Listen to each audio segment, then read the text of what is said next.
We have a 2005 Dodge Durango with a 4.7 liter engine, and it has a P0456, which is a small evap leak.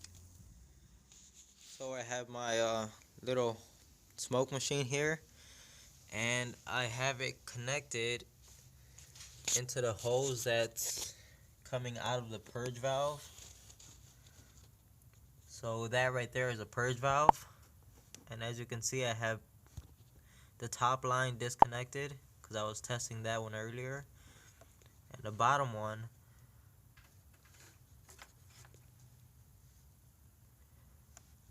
line right here, I have this clear hose, which is a smoke machine, and that's going into the other line that goes underneath the car.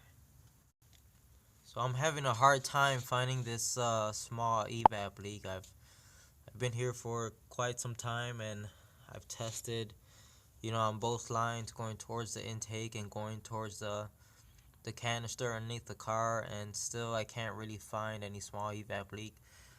And that's what makes it such a pain in the butt, because it's a small one. The larger leaks are a bit easier to find. Okay, so I have my other scanner connected here, and we're currently on the vent valve.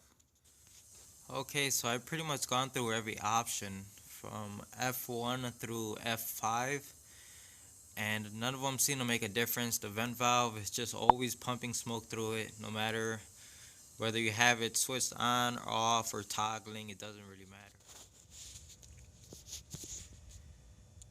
Okay, so I have the vent valve disconnected from the canister. So normally this would sit against that.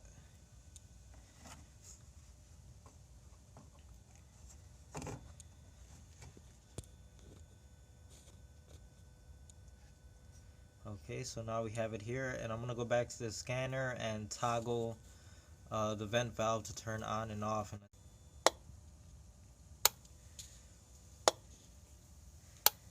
Okay, so we can see the valve itself actually opening and closing.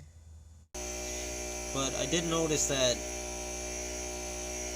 if I give this a little wiggle,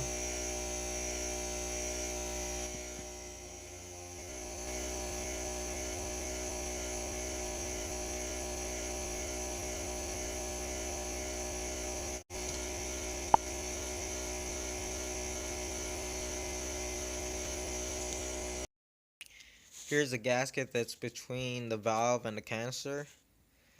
It does look to be a little bit flattened out in some areas, even